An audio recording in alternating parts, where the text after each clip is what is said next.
മാറ്റണം, പ്രൊഡ്യൂസറിനെ മാറ്റണം എന്നൊക്കെ പറഞ്ഞ് വെള്ളം വെച്ച്. അപ്പോഴാണ് അവളെ മാറ്റിയത്. ഇനി അത് നടക്കുകയില്ലെന്നുള്ളത് എനിക്കറിയാൻ പാടില്ല. മനസ്സിലായോ? എനിക്കിപ്പോ പേടിയാണ്, പുറത്തേക്ക് ഇറങ്ങാൻ പറ്റണില്ല. അത്രക്ക് നാട്ടിച്ച് കിടക്കുകയാണ് കേസ്. ബന്ധുക്കള് വരെ എന്നെ പറ്റി മോശമായിട്ട് വാട്സാപ്പ് ചാറ്റ്സൊക്കെ.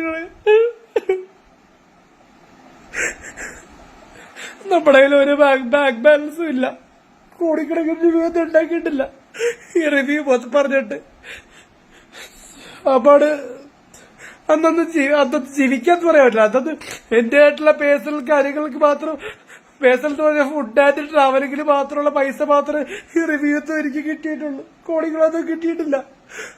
കോടികൾ കിട്ടിയെങ്കിൽ ഞാൻ ഫ്ലാറ്റും വിലപിടിപ്പുള്ള കാറും വിലപിടിപ്പുള്ള മൊബൈൽ ഫോണൊക്കെ മേടിച്ചാല്. എന്റെ അപ്പനമ്മയുടെ അവതാരത്തിലാണ് ഞാൻ ജീവിക്കുന്നത്. അതിലെനിക്ക് പറയാൻ നാണക്കേടില്ല. ലോകത്തെ മൊത്തം അപമാനിക്കുകയാണ് ഇപ്പൊ എന്നെ. യൂട്യൂബിലും ഫേസ്ബുക്കിലും ഇൻസ്റ്റാഗ്രാമിലും ആൾക്കാർ നാറ്റിക്കുകയാണ് ഒരു പെൺവിഷയത്തിന്. എനിക്കൊരു ആഗ്രഹമുണ്ടായിരുന്നു, അത് പീഡിപ്പിക്കാനല്ല, ഒന്ന് ഡാൻസ് കളിക്കാനും ഒന്ന് അഭിനയിക്കാനും. ആഗ്രഹത്തിന് വേണ്ടി ഞാൻ പലതും സാക്രിഫൈസ് ചെയ്ത് പലതും തരണം ചെയ്ത് ഞാൻ ജീവിച്ചു. ആ ഷോർട്ട് ഫിലിം പൂർത്തിയായി. അത് ഇറങ്ങിയ ശേഷം എനിക്കെതിരെ മൂവ്മെന്റ് നടത്തും, വേറെ നായികനെ കൊണ്ടുവന്നാ നിനക്കെതിരെ പീഡന കേസ് കൊടുക്കുമെന്നുള്ള പറഞ്ഞതാ. അതുപോലെ തന്നെ കേസ് കൊടുക്കാൻ വേണ്ടി പോകുന്നുണ്ട്. എന്താവെന്നറിയാൻ പാടില്ല. വാർത്ത വരെ വന്ന് കർമ്മനൂസ്. ഇനി മെയിൻ സ്ട്രീം ആയിട്ടുള്ള മനോരമയും അമൃത ന്യൂസ്, പിന്നെന്താ കൈരളി ന്യൂസ്, ഏഷ്യാൻ ന്യൂസ് ഒക്കെ എടുത്തു കഴിഞ്ഞാൽ സംഭവം കൈവിട്ടു പോകും നമ്മളെ. ഒരാളുടെ പേരിലാണെങ്കിൽ കുഴപ്പമില്ല. ഞാൻ ബ്രൈറ്റ്, അഭിലാഷ് ആട്ടയം, സന്തോഷ് വർഗി, അങ്ങനെ പലരുടെ പേര് പറയുന്നുണ്ട്. സന്തോഷ് വർഗി എന്നെ പറ്റിയും കുറ്റം പറയുന്നുണ്ട്. കാല് മാറി പുള്ളിനെ പറ്റി ഇന്നലെ ന്യൂസ് ഇടുന്നപ്പോ എന്നെ പറ്റി പീഡിപ്പിച്ചെന്ന് പറഞ്ഞ വാർത്ത പുള്ളി പറയണം. നാണയില്ല ആർക്കണ്ട തനിക്ക് എന്തൊരു നടന്മാരെ പറ്റി കുറ്റം പറയാം, എന്നെ പറ്റി പറയണതിനാണ്. പല ബന്ധുക്കളും വിളിച്ച് ചോദിക്കുന്നുണ്ട് എന്താ. ഞാൻ ആ പടം മുള്ളാൻ കൂടി പറ്റാത്ത അവസ്ഥയിൽ പോയി. എനിക്ക്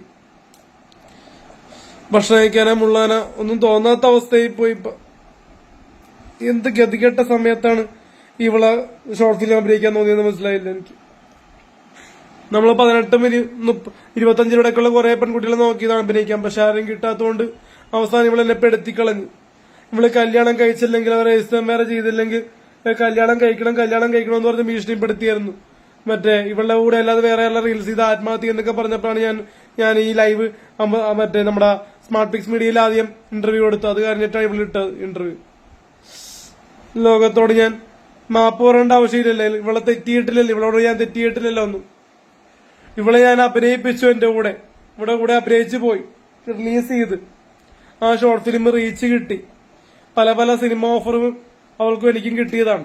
എന്റെ എന്തായാലും സിനിമ ഇൻഡസ്ട്രിയിൽ നിന്ന് എന്തായാലും ചെറിയ സിനിമ ഇൻഡസ്ട്രിയിൽ നിന്ന് പുറത്താക്കില്ല. അമ്മ സംഘടനയെ പോലത്തെ സംഘടനയിൽ വർക്ക് ചെയ്യുന്ന ആൾക്കാരല്ല, ചെറിയ ആൾക്കാർ നമ്മളെ വെച്ച് പല സിനിമകൾ പ്ലാൻ ചെയ്യുന്നുണ്ട്. അത് വിളിക്കുമായിരിക്കും. ഇത് കാരണം വിളിക്കാതിരിക്കരുതെന്ന് അപേക്ഷിക്കുകയാണ്. ഇത് പോയി മനസ്സിലായി. ഇത് പെൺകുട്ടി വെറുതെ ഇരുന്നുണ്ട്, ലൈവ് ഇട്ട് പലതും വിളിച്ച് പറയുന്നുണ്ട്, പല ദണ്ഡിത്തരങ്ങൾ. അവളുമായിട്ട് ലൈംഗിക ബന്ധം പോയിട്ട് കെട്ടിപ്പിടിച്ച ലൈംഗിക ബന്ധമാകുമോ ഗൈസ്? ഒരു ഉമ്മ കൊടുത്തു എന്ന് പറഞ്ഞ് അത് സെക്സ് ആകുമോ? അവർക്ക് വട്ടാണ്, ഭ്രാന്താണ്. ആ റിയനെ പിടിച്ച് ചങ്ങലൊക്കെ ഇടി. സോഷ്യൽ മീഡിയയിൽ അലിൻ ജോസ് പെരേര നാറ്റിക്കല്ലേ, കേസ് കൊടുക്കല്ലേ, നാറിക്കല്ലേ. ഒരു പെണ്ണ് വിചാരിച്ച എന്തും പറ്റും കാണിച്ചു തരാന്ന് പറഞ്ഞ, പെണ്ണ് വിചാരിച്ച എന്തും കാണിച്ചു തരാന്ന് അറിയാ പറഞ്ഞപ്പോ ഇത്രയും കാണിച്ചു തരുമെന്ന് ഞാൻ ഓർത്തില്ല ഗൈസ്. എനിക്ക് സങ്കടമുണ്ട്. നാളെ ഞാൻ ജയിലിലായ ആ പെണ്ണറിയും കാരണം, ആ റിയ എന്ന് പറയുന്ന ഒരു